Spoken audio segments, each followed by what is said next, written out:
Today we begin and pray. I have a personal request. If you are somebody who are good at intercessory prayers during this class time, those who are not able to attend it, and maybe those who are going through the recorded message, can somebody stand for these 2 hours in intercessory prayer for the useful and fruitful result of it? I have asked my church to do that. Probably they will be doing it. And I also request you, if you are somebody who can intercede for us, so that this will produce, after this 36 hours of classes, if some of you or many of you say, I too will study it, and I too will teach it, and I too will spread out the kingdom of God. This is the topic you have to pray for, so that you become really burdened with the last book of the Lord. That's my request. Let's have a word of prayer. Father, we thank you. We praise you, we worship you, we glorify. You know everything. As in the psalmist said it, there is no word in my mouth which you don't know in advance. And this knowledge is above my understanding. Yes, Lord. So knowing that you are almighty, all powerful, everywhere present, we surrender today our body, soul, spirit, our power, our energy, everything in your hands to learn from you and to do the work which you have pre-planned for us.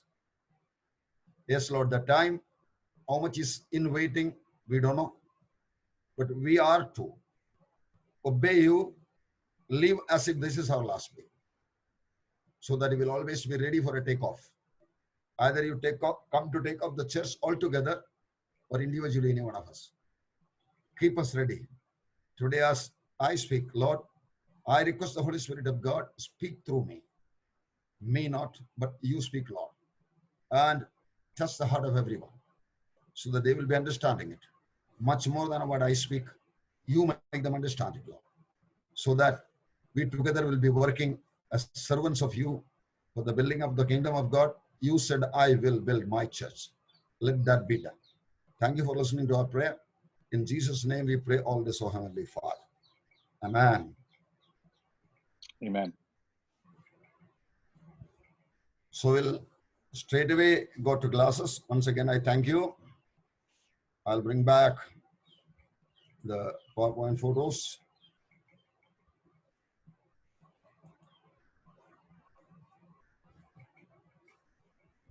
This part we had already seen.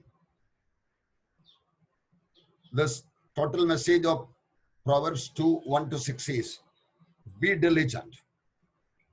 That is one of the difficulties which the church is facing now. A sort of slackness. The very first church, Ephesus, to which the Lord Jesus Christ speaks, the only first complaint is that, I have one complaint against you, you have lost your first love.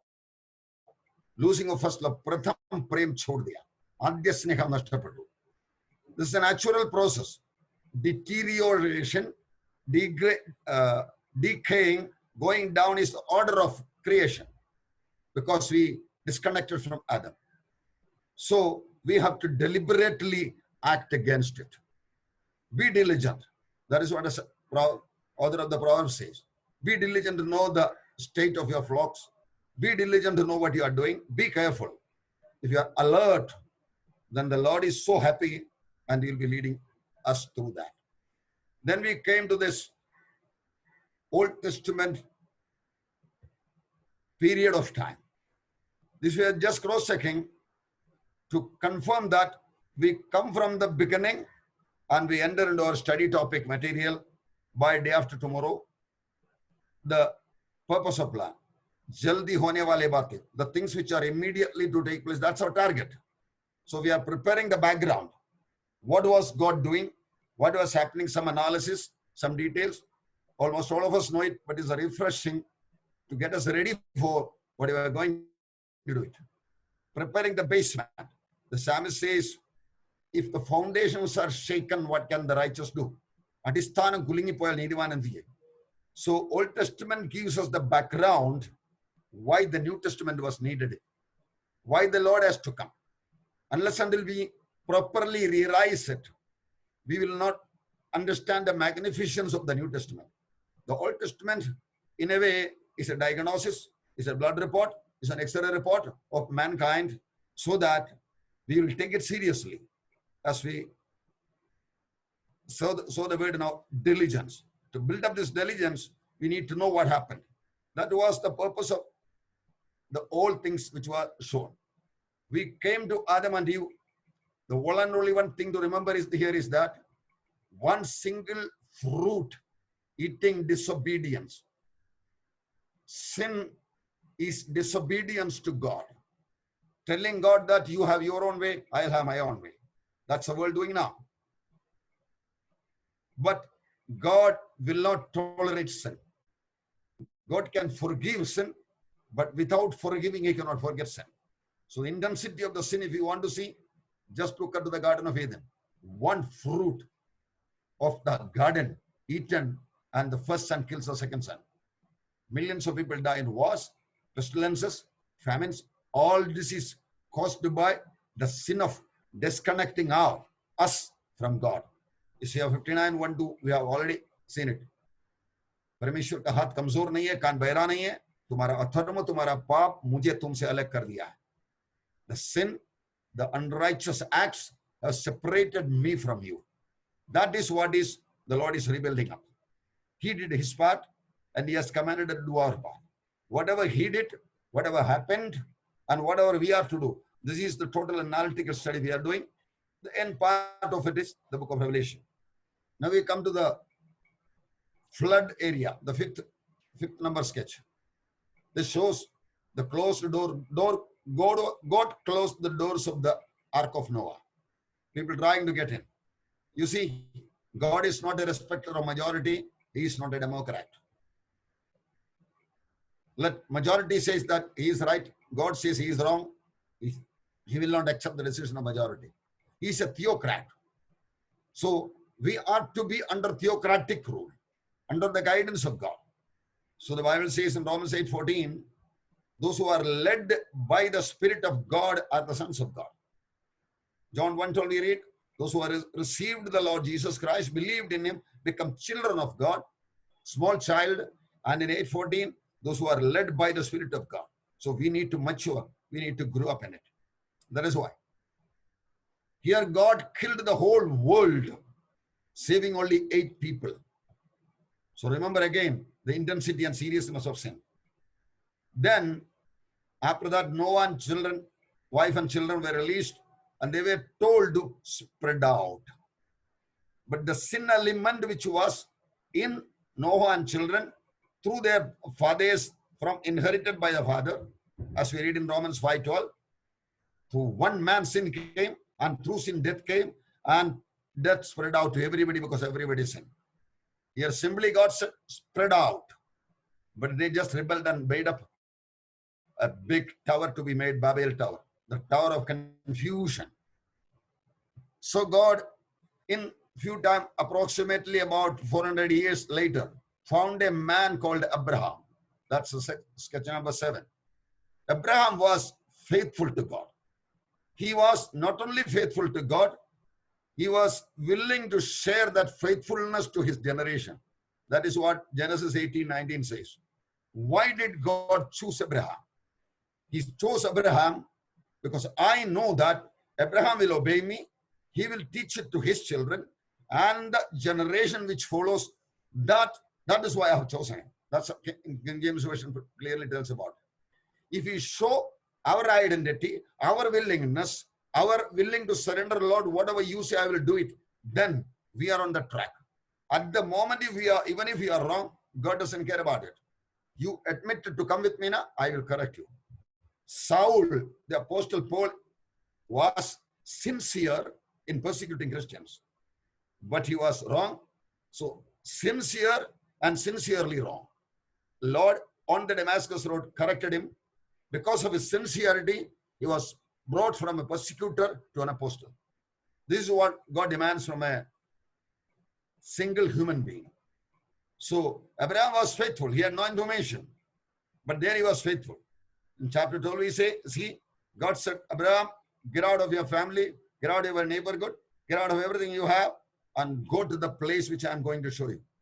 God didn't say, go to that place. He said, I am going to show you. Abraham believed it, and today Abraham is our father of the believers. Remember that.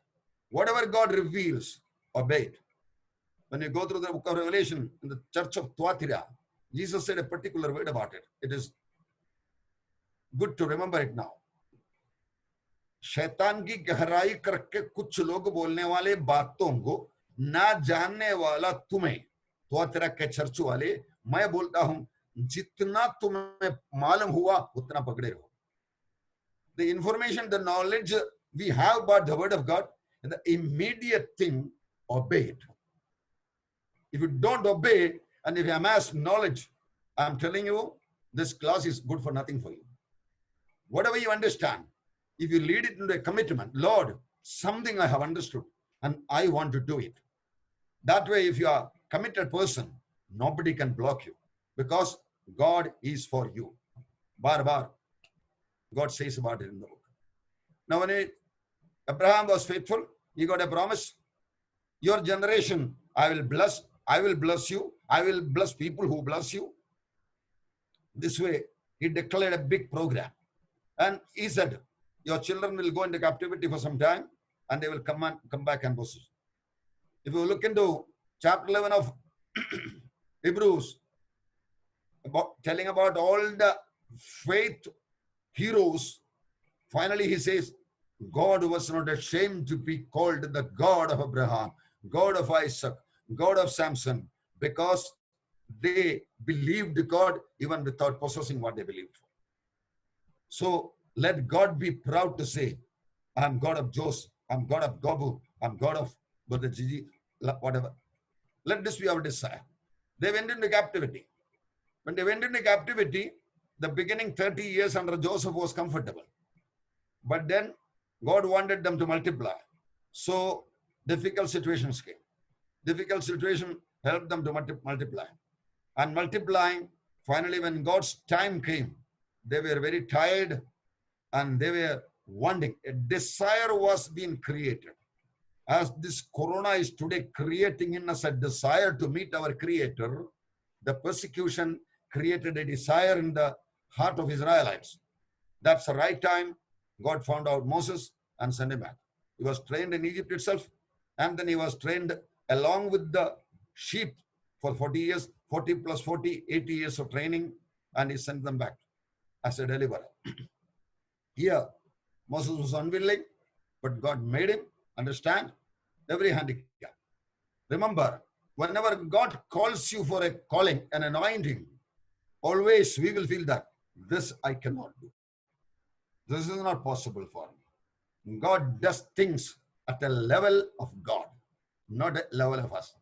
So when you feel this work I cannot do, remember, God is telling you, you know that you feel that you are not qualified, but I tell you, the God Almighty tell you, I say you are qualified. What a good certificate. When the problems are intense, problems are great, trials are big, remember, it's a certificate by God that son, daughter, you are writing my IAS exam. Not a 10th standard, not a degree exam, not a post-graduation exam. You are writing my IAS exam and you're going to shine out. I know you can do it. Remember always that. Moses, after a few works around them, collected the Israelites and came in front of the Red Sea. This is the photo standing, which we see in the movie Ten Commandments. This is historically a recorded place in Encyclopedia, 1445 BC. The Exodus, Purapad. Here one thing we can interestingly know. When they came across the Red Sea, Pharaoh's army was behind it. There was a trial going on. When they saw the army coming and in front of the sea, the people rebelled. Almost everybody representing Israel rebelled it. Moses, we had told you, we would have been staying here in Egypt and working for Pharaoh. Don't bring us out, but you brought it to be buried in the sand in the sea. Moses didn't know exactly what God is going to do. But he said a statement. God will do something. Today, the Pharaoh's army you see, tomorrow you will not see them. That was a calculated point. Moses understood that 10 plagues were sent to Egypt. All their firstborn were killed, all the Egyptians. And God brought, and God is not such a fool to kill them here. He calculated it. That is what called a faith. I understand God. Today I don't know what is happening. Why is this happening? That is where Job was a hero of faith. Moses also declared it. That time when Moses spoke, opened his mouth, God said, Moses, stretch out your stick. And that is where history goes. Later when they crossed, when they went into it, and the coming days of around 40 days, Moses was leading them, giving them the commandments from God. There were serious trials going on. They were in need of food. They were in need of water. And God always saw to it that he will give them food and water after one day. Unless until they bring out what is in their heart, God will just wait. God wanted to see what these people are. They came out of Egypt, but the Egyptian style of living, the complaining, quarreling style of living was in their heart. That had to be removed. The outside enemy was destroyed, but inside in them, a murmuring person has to be rectified. But they failed to get it done. After 10 rebellions, God decided to kill them off. Anyone about 20 years were planned by God to be eliminated. And then the children plus Caleb and Joshua, two family, went into the promised land. Here we come to Joshua. As Moses crossed the Red Sea to make Joshua's leadership acceptable, God did another miracle of stopping Jordan. The high priest and the team with the Ark of Covenant went and stood in between. When he put the leg in the Jordan, which was fully flowing in the winter season, Jordan stopped. An unseen dam was built up. And they went and stood in the middle, and then the whole Israel passed on it. Joshua's leadership was admitted. Everybody accepted it. But the holiness of God was again put into test. One man called Achan rebelled, and the Israelites had to stone and kill Achan and family and all his animals. God will not compromise on sin. Please remember that. Sin is forgivable because Jesus Christ has paid for the penalty of it. Unless until you hold on through that track, ये सब होता है, थोड़ा कुछ करना पड़ता है. Some dirty things, some dirty movies have to be seen. No, my dear, sin is non-compromisable. The moment you feel it, confess it, get out of it. Now this much, the next area of life after Joshua was the period of Judges. The period come from 1400 BC to 1101 BC. I don't go into detail, but regarding this period, I want to give a comment here. At the end of the Judges period of approximately 300 years, when Samson and later that Samuel came. Samuel, the anointed man, came to lead them when Eli was the high priest. Israelites was fed up with the system. When God continuously leads us, guides us, we have a tendency to get bored unless until we are diligent. We don't get bored with breathing.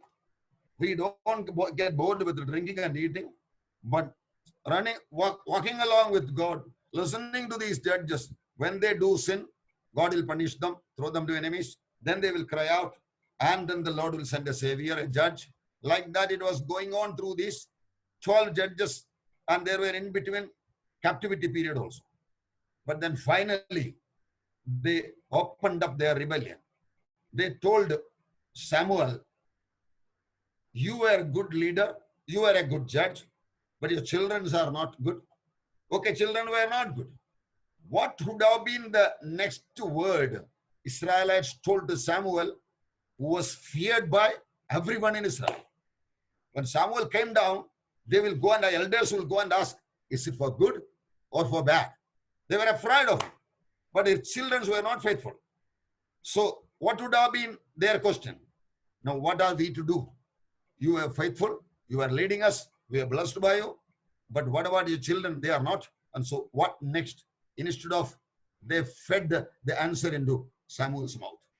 They said, see, there is a kingdom, king, army, another kingdom, king and army. They do their wars. They do their fights. They have got their royal palace. We want a king like the Gentiles was the demand of Israelites. Samuel cried for it. God replied, Samuel, don't cry. They are not rejecting you. They are rejecting me. See the situation. Today's the New Testament situation was in the Judges period. People of God and God, their king. That was the relation. Today we don't have any intercessory people, no, intermediate people. All are servants. I am for 28 years a pastor, but I'm a servant working. The same method he was using there. So God was not happy. Tell them what they will have to do. God explained it through Samuel. Your king will take away good properties of you. Your king will take good people of you in their military. Your king will choose your own daughters and get married, or keep them in the palace for cooking. Okay, we want a king. Rebellion continues. From Noah's Ark, through the Babel Tower, through here, rebellion continues. So God gave them the king. The first king Saul, the next king David, the third king Solomon. We look through the 40 plus 40 plus 40, 120 years of 1051 BC to 931 BC. Saul lost his anointing, but then God raised up David. David was anointed, a man according to a man who does my will to be fulfilled. But he was stuck up in adultery, and he has suffered the consequences. And then came his son, whom God personally asked, ask me whatever you want. He asked for knowledge. God was happy. I just put you a small question to think about. If such a situation come into my life, and God asked, Jose, ask whatever you want, I will not ask, learning from Solomon's mistake. I will ask God, whatever calling you have given me, give me the grace to stick until I breathe my last. That's all what I want. So that the day I am called back, I will not have to be ashamed to face a judge who is threatening and frightening. Give me the grace to hold on so that I will run my race. And as Paul said it, I've run my race, I've fought my fight. Now the crown of righteousness is waiting for me. Solomon asked for, it was good, but then finally he lost, though God didn't reject him. This is the way the three kings. And the latest story is the king's story. A lot many kings coming. 1931 to 586 BC, 20 kings in Judah and 19 kings in Israel.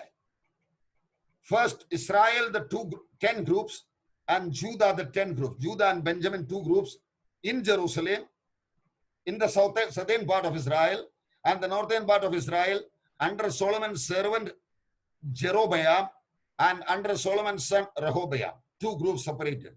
They were planning for a war, but God disconnected it. God said, it is my desire that it should be 10 and to separate. Until 709 BC, when captivity was there, Israel lost its kingdom. And in 586 BC, in the Babylonian captivity, Assyrian captivity, Israel lost it.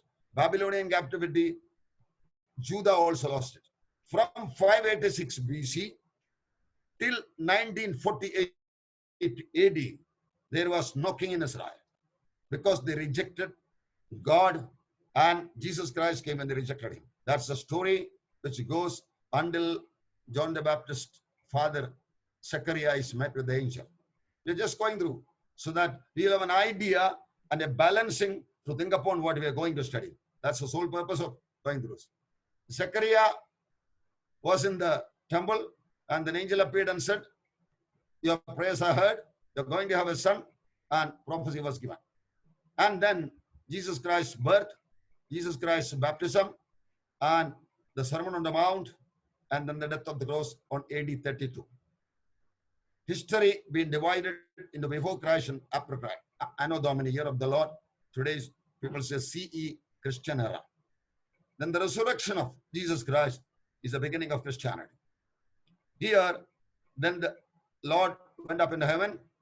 On the day of Pentecost, the Holy Spirit came, and then the church begins, the history of the church. Here, Israel was sidetracked. If you look into John chapter 1, 10, 11, and 12, that contains exactly the 6,000 years of history in approximate. When I come to that chart, I'll show you. So, here the church was inaugurated. The church established on the day of Pentecost, and then by rapture it is removed out. Church begins at Pentecost, at rapture it is removed out. Until then, Israel was the agency who were taking care of God's plan, and then church was instituted, and the church will be taken off, and then they will come.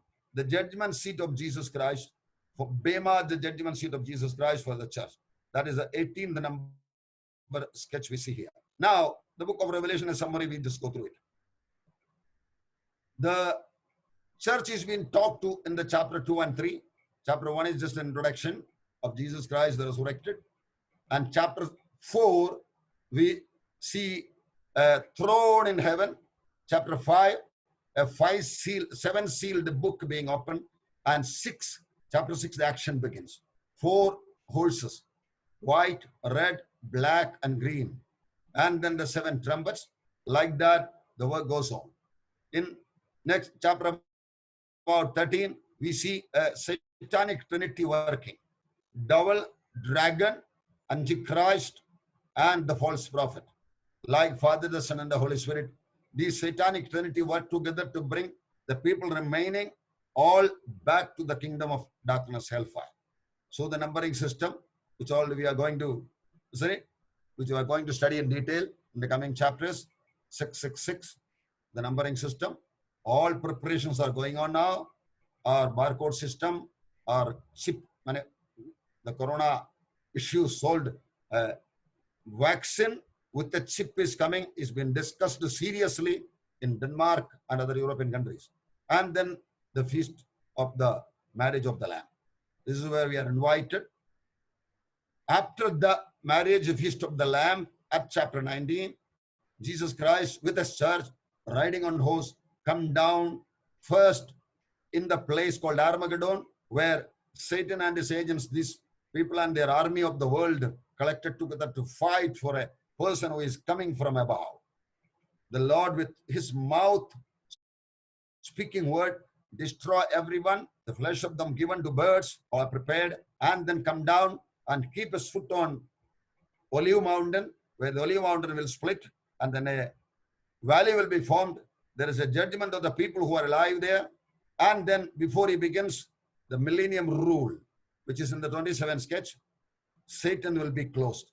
Remember today, Satan is very much alive and is active as per the permission God is allowing him. But that time, devil will not be on the earth. It is a world before the trial. Adam had it like that. Lord Jesus Christ sitting at Jerusalem as the King of Kings will be ruling.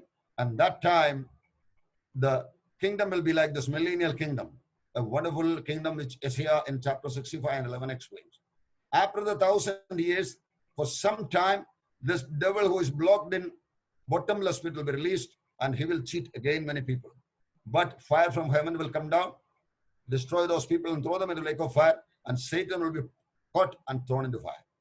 At the end of the 7 years, this period, Antichrist and the false prophet, these two will be thrown. And at the end of the millennium, this also will be thrown forever into the lake of fire. Then there is a judgment seat called Great White Throne Judgment, where anybody who is not yet saved, not yet with God, will be brought back to life and will have to face their life responses. Judgment of God is something which always should remain in your heart. A self-judgment and correction will get us out of God's condemnation judgment. Even every single Lord's table will be said, अपने आप को परखने के बाद उसमें से भाग लेना, तन्नतान स्वयं परिशोधिचित वेणम Adil पंगेडुक्का. Let you be having a heart to examine. When you feel something wrong in your heart, ask God, Lord, what is going on? Something I've done, something I've spoken, something I've neglected. something I've done, I've not done it, immediately the Lord will answer. The Holy Spirit of God is available 24/7 on duty to correct us, to make us like Lord Jesus Christ. The last sketch here, 29, is the heavenly Jerusalem. The size of it, the material of it is recorded in chapter 21 of Revelation, which will come later. But remember, 2,400 kilometer long, 2,400 kilometer wide, 2,000 kilometer high, one golden city, which Jesus told in John chapter 14, and my Father's place are many mansions. And he has gone to prepare a place for us. What he is preparing, you try to imagine, you can never reach it. Unimaginable things. 1 Corinthians 2:9 says, for those who love God, what God has prepared, no eye has seen, no ear has heard, not even a thought entered into the heart of man. Whatever we imagine, like Superman, Spider-Man, Robin, Robo, Vagara, Vagara, Vagara, God will say 1 Corinthians 2:9. What I have prepared, you cannot imagine about it. Your thought cannot enter into it. It's beyond that. That is what is waiting for us. To rule with Christ in this millennium, and then to rule the whole universe with Jesus Christ in the eternity. Let everything else be scrap. Everything else, every relation. Jesus said it properly. Those who love son, father, family, even wife, once it is told, more than me, is not worthy of my kingdom. Let us target on it. When we live like that, automatically the people around us will be attracted towards God. Don't think that they will become our enemies. When we hold on to it, they will find our victory. Our victory is open. Like that, we will be reaching unto all these promises which we are going to study in detail. Here we come to the technical sketch of it. I want to explain it a little bit. This is a sketch showing from eternity to eternity, made by a servant of God about 100 years back, Clarence Larkins. It is available. Books are available. It is even in the net available. Some years back, sitting together with a sister, I had made some modifications. Modifications were not meaningful modifications, but only some relational teaching methods.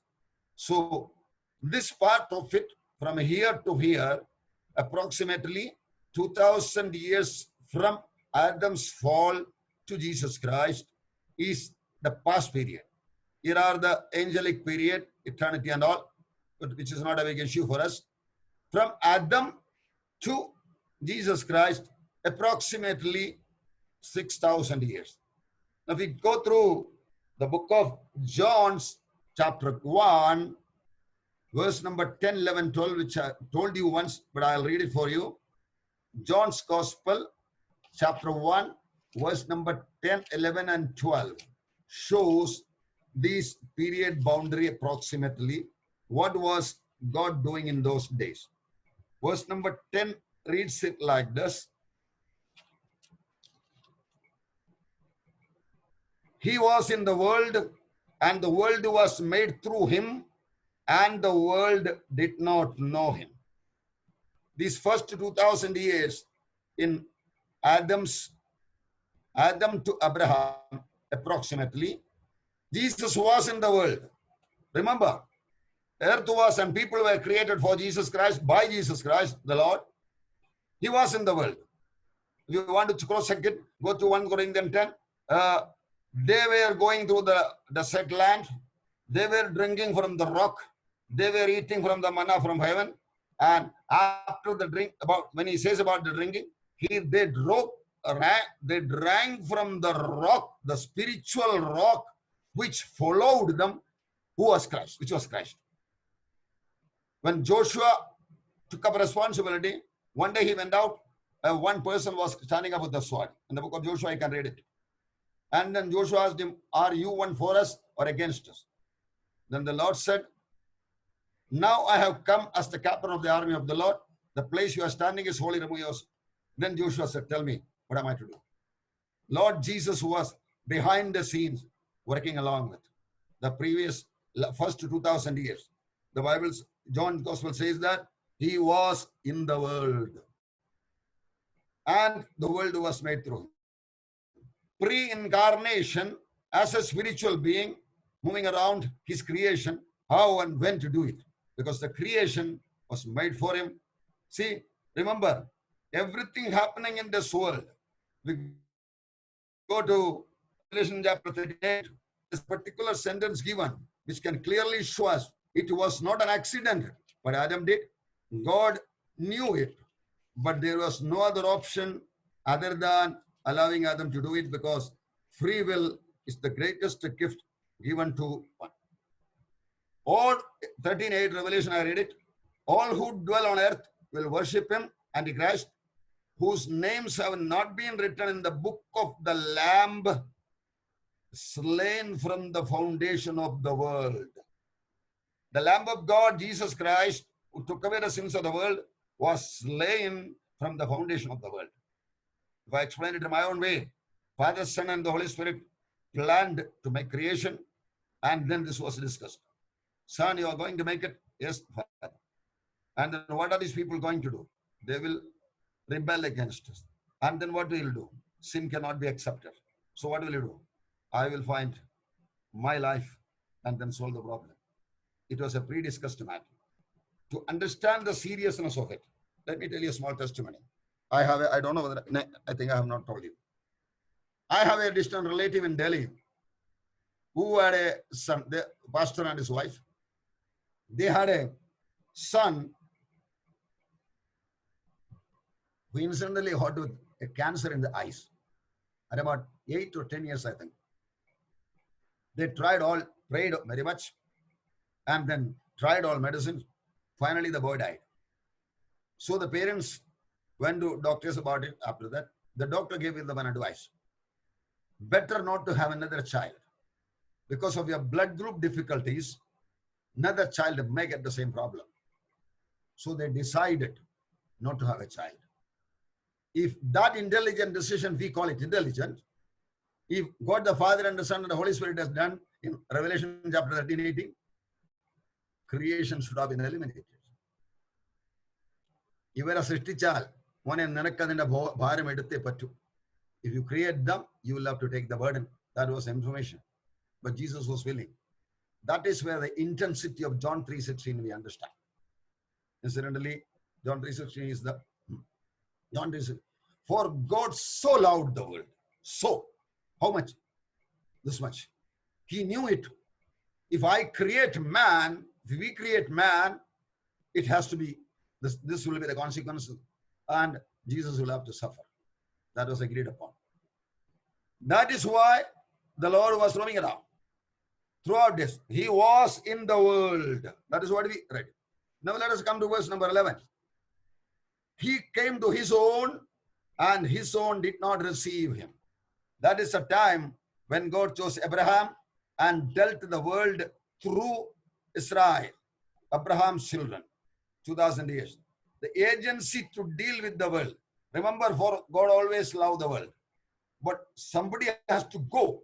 Initially, in the 2000 years, God was directly dealing with. Angels were sent, and they made a lot of problems. Then God found one man, Abraham, and through Abraham, he came to his own.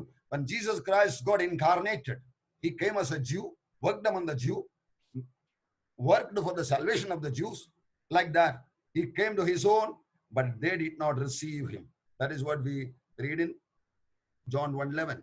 They did not receive him. So when they crucified their own Christ, Messiah, God had to make an alternate arrangement. And that is what is written in verse 12.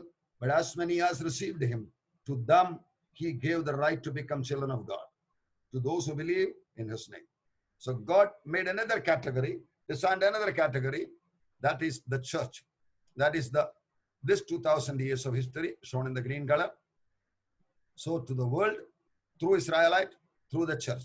And we are standing at the end point of it.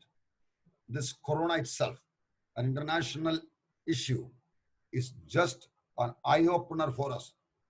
Don't look here and there. Get ready for your master. Let this be in our heart. There is no time to look back, because we are almost on the end. Israel has come back. Jerusalem is the capital. And they are already given contract money to some agency to build the temple. Now everything is just on the threshold. When he will come, don't know, but let us be ready. That's one of the main purposes why we are studying this. The next part is 7 years of life for meant for Israel and been suffered by the people who are left behind at the rapture. Jesus Christ will come to take his own church here and then take off, and then the remaining, the salt of the earth will go, so it will be a dirty, decaying earth. The light of the earth will disappear, then there will be sin, and personified, the man of sin will be ruling. God is allowed Satan to rule, and that is what is going to happen in the 7 years, which I'll show with another sketch. And the next part of it is the 1,000 years of millennial rule. Jesus Christ is going to sit and rule. In detail, we'll be going through it. After the 1,000 years, God will be dissolving this earth by heat. Once he destroyed it partially through flood, but today he'll be eliminating it by fire, and then the new earth and new heaven will come. The new earth will be having no ocean as it is recorded in the Bible. A new heavenly Jerusalem will come down and sit upon it. Eternity begins there. Time is finished. This is the main part of our study where we'll be going. But through this chart and another chart, we'll just talk about the 7 years. The prophetical angle is something like that. See, we read from the verse Hebrews 1 and 2. God, who in various times and diverse manners spoke in time past to our fathers by prophets. The Old Testament prophecies were not that much clear. That is why the Jews were actually confused. But in these last days spoken to us by his son. Whatever God wanted to communicate to the mankind, he has completed it by the book of Revelation, the last book. The Old Testament prophets, when they saw from Isaiah and all those people, they found the ruling Christ. They saw about the suffering Christ, but they never understood there was a church period in between. So vision is more and more clear when we come across. I was studying and teaching on the book of Revelation. There were many things which I didn't really understand in chapter 17 and 18, where two types of Babylons are discussed. But I was going on learning, and some more clarity has come. Because as we approach the end part of it, many things will be hidden, but slowly removed. Apocalypse, book of Revelation, the Greek word apocalypse means remove the curtain and show the things. So it will be showed as it is needed. That is why this book of Hebrews says that. At various times, in diverse manners. Hindi में थोड़ा और अच्छा लिखे रखा है. परमेश्वर पुराने जमाने में थोड़ा करके भांति करके अपने भविष्यवक्ताओं के द्वारा बताने के बाद. इसका मतलब, the meaning is that we don't understand everything at this stage. Jesus said to disciples, I have many things to say to you, but you will not understand it. So I will send a comforter, and at that time, you just simply remember about it. The Gospels were written approximately about plus minus 60, 65, 70 AD. Jesus died, got resurrected, went up to heaven in 32 AD. Why was it delayed so many years? Approximately 30 years. If they had written a daily based report of the gospel, we couldn't have got the gospel what we have it. Simple example. Disciples, 12 of them believed by the miracles of God that he will establish a kingdom. But the day he was captured and went to be killed, they lost all their hope and ran away. If those days they wrote the gospel, we thought this was going to be the Messiah, but by our disappointment, he's been captured and our hope is gone. That would have been the gospel. And that gospel will do any good for us? No. They did not understand. So Lord didn't allow them to write the gospel at that time. So he waited.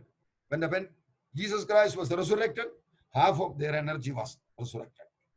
Then Peter asked in Acts of Apostles chapter 1, Lord, are you restoring the kingdom to Israel now? They were just expecting. He died, he resurrected, so enemy is finished, so he might be establishing the kingdom, and I will be at least a home minister. That was Peter's idea. Then he said, it's not for you to ask those things. But had got a solid program of 2,000 years of church, which Peter had no idea. The Gentiles are to be participants, we are all to come in. Peter had no idea. So he said it. That is why the prophetical, the moment we study in the way, generally a complaint told about prophetical studies is, he says like that, and he says like that, this attitude you have to do. I met with a man in Kalyan, a Protestant believer. One day he asked about a commandment in the Bible. Your pastor says like this, our priest says like this. And I asked him a question. What do you say about it? I said, Kamal. I said, that is the problem. You should examine these both as a judge. Two advocates are arguing. And then you should take your own conclusion. Based on your examining and your conclusion, God is going to justify. Based on not somebody's lecture, some organization's demand and declarations. It is your life. You have to answer one single person, Jesus Christ, based on, and not any organization. I live on this book. If I feel I do make a mistake, if somebody tells me that, Jose, you have done a mistake, I will immediately sit with it and ask the Lord, Lord, am I wrong? Please tell me. Please convince me. And God will never forsake you. That's the life. Your life is precious for you. So before doing whatever you feel like, just be in tune with the Lord. I do want to be not ashamed to stand in front of the Lord. We'll just go ahead. Yeah. This is the book of Revelation again in sketches and summary to give you an idea. So let you be having the feeling that we have gone through the whole Bible and the book of Revelation. Chapter 1, Jesus Christ stands in between the 7 lampstands, holding the 7 stars in his hand. In the chapter 1, verse number 20, it is explained, stars are the angels of the churches. That angel, which is told Angelos in Greek, has got many different meanings. It can indicate a leader, an elder, a church pastor, or even an angel. So God gives it to Son gives it to an angel gives it to John, and John doesn't talk to another angel. So it is a church elder, church leader. And every single letter of the 7 churches, when you write it in the second and chapter, those who hear, let him hear what the Holy Spirit says to the churches. 7 times repeated. Everyone commanded to meditate and listen to the word of God in the book of Revelation, especially chapter 2 and 3. Every servant of God authenticated and authorized to teach it. Unfortunately, the result isn't. So I pray God that every one of you are listening, whether you understand this what I preach or not, whether I am able to clear your doubts or not, if you come out with a decision, I too will study it, I too will teach on it, and I too will do the work of the Lord. The purpose of this 36 hours training is well completed. I'll be happy on it. Let that be the work of the Lord going.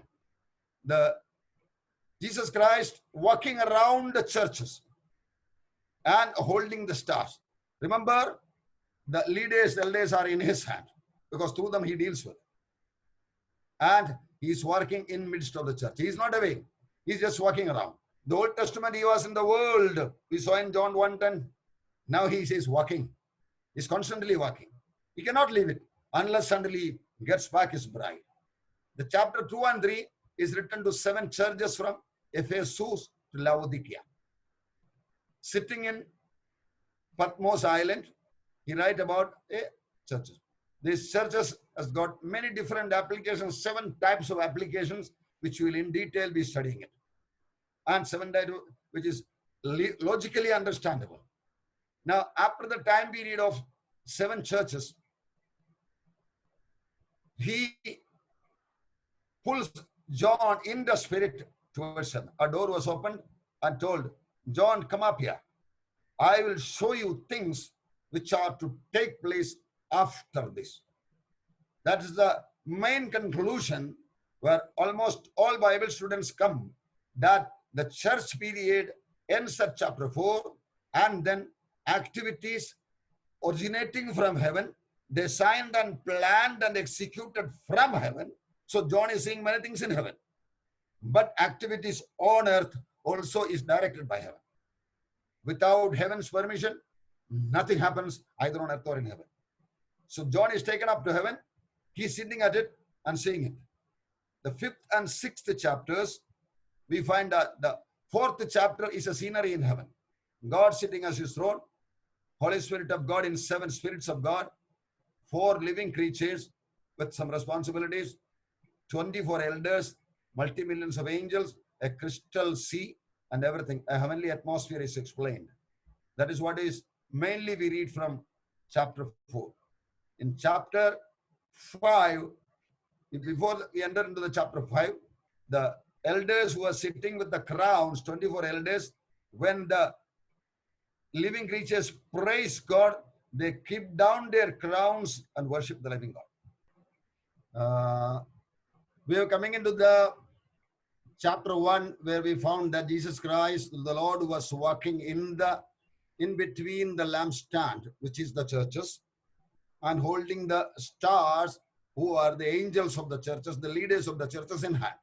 So he is very eager, very passionate in doing up his work, which he was alive, and he said, I will build my church.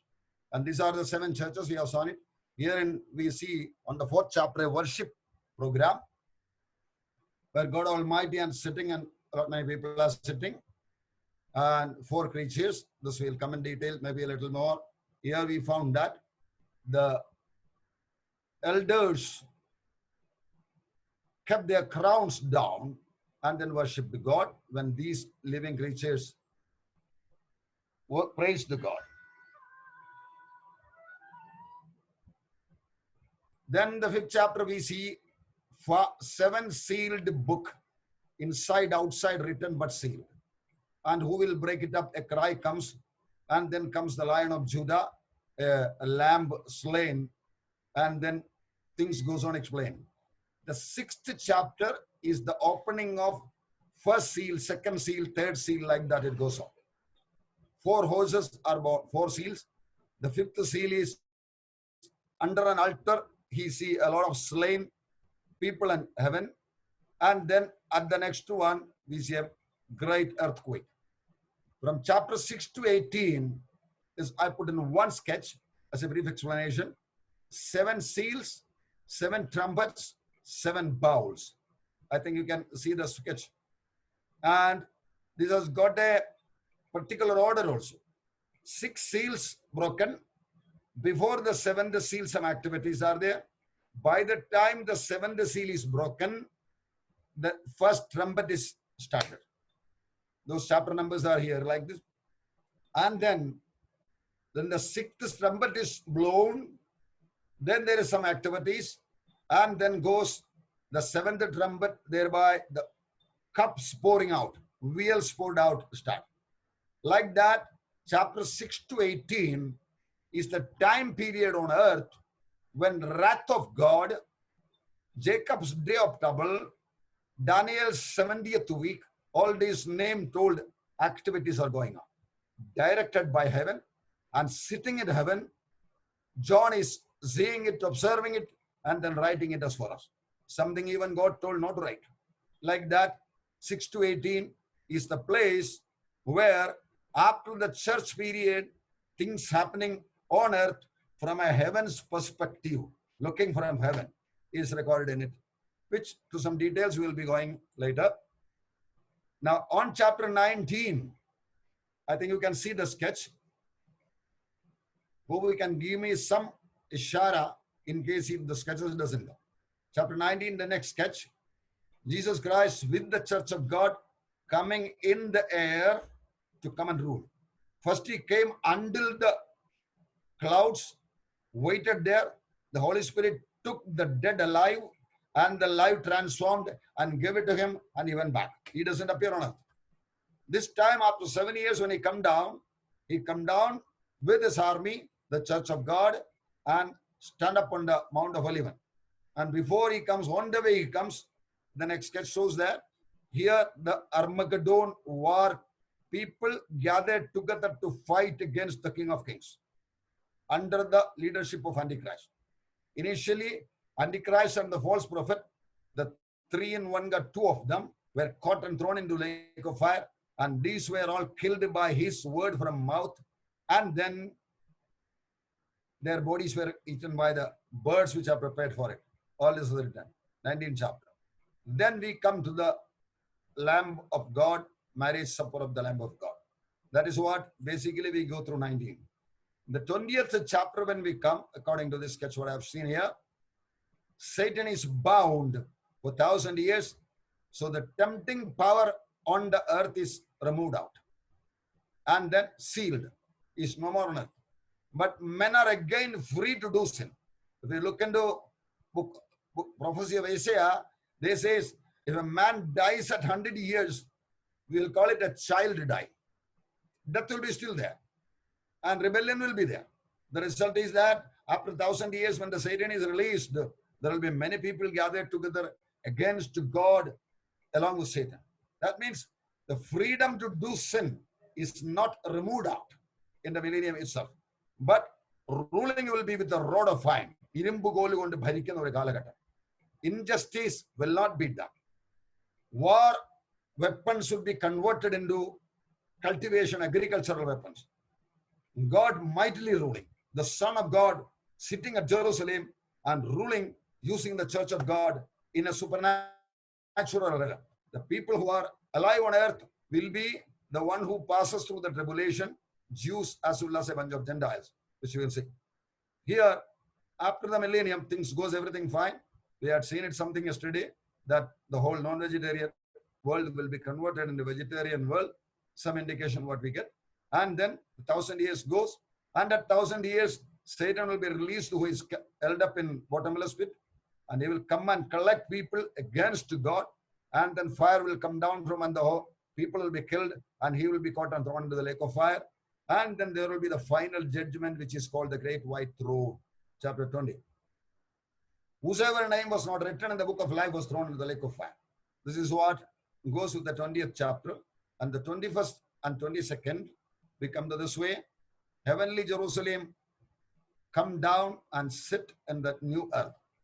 Hereafter, we are not going to heaven, but God is coming down with heaven down to the new earth to stay with people. There it is written, see, God staying with his own people. The heavenly Jerusalem, with its size, its facilities, it's something as we are trying to explain it. The tree of life, the river of life, all quite balanced it. And then the total restoration. In the 31,102 verses of the Bible, this is being explained properly about this. So we have done a briefing covering it, for which we will be doing some. The first sketch we have seen is this. Genesis 1 and 2, a perfect world. Revelation 21 and 22, again a perfect world. This let it be in your heart. Our God is on an agenda, and whatever he decided, he will do it. But remember, whatever he decided is not for himself, but for us, our partnership. So focus on that. Jesus said it very clearly.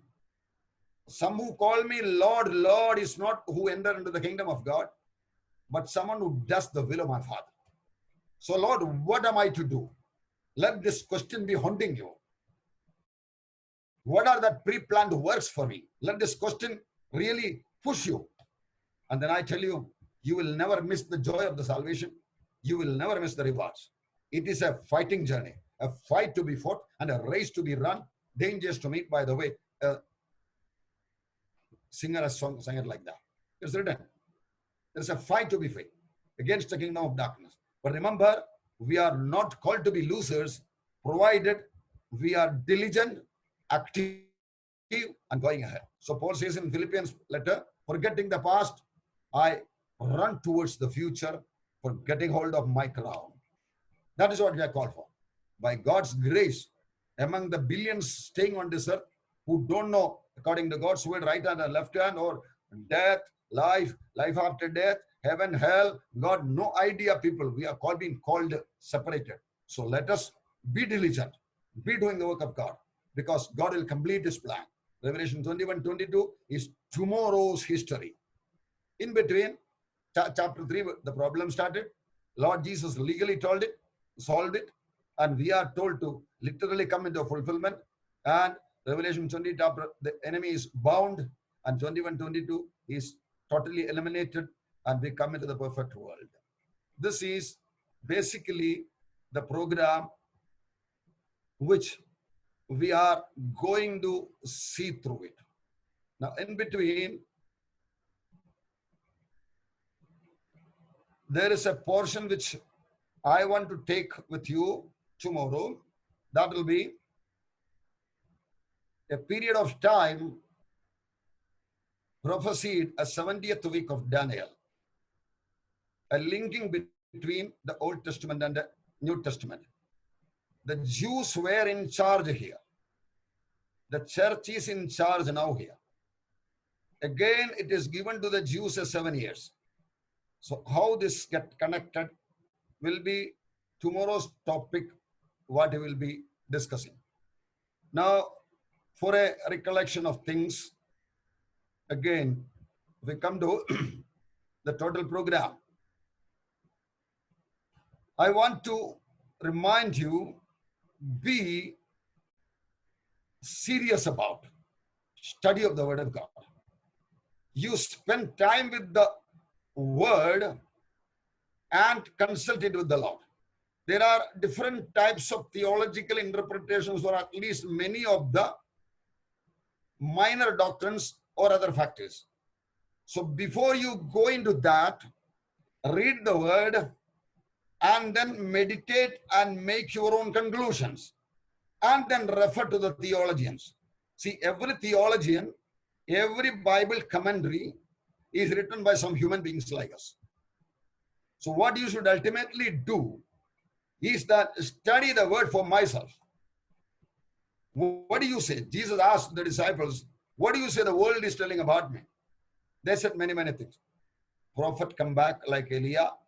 John the Baptist has come back. The Lord was not concerned about it. He said, what do you say? So let us study the Word.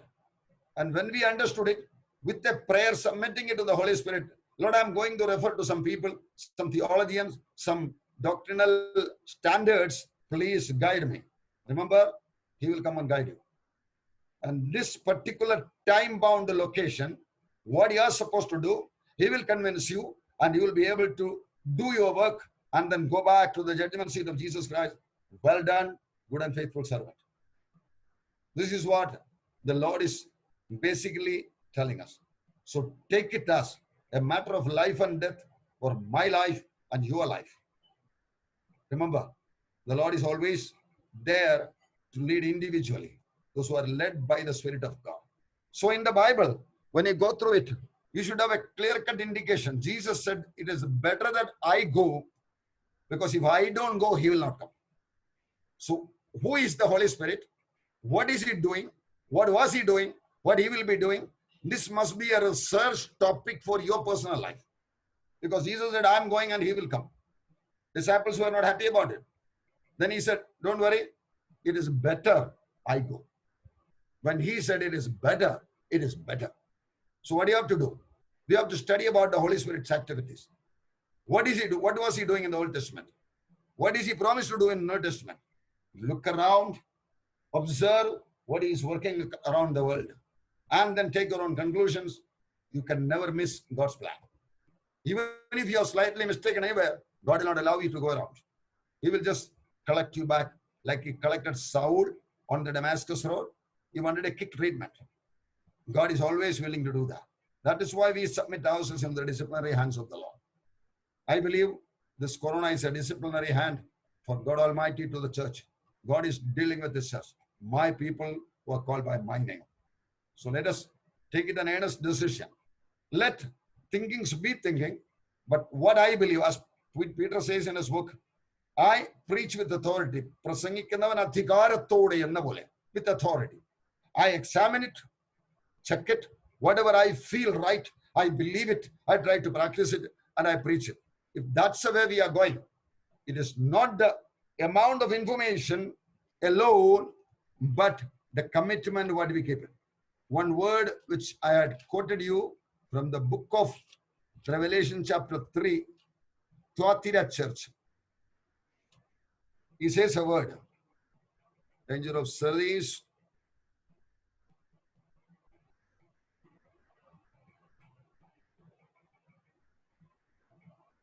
Chapter 3.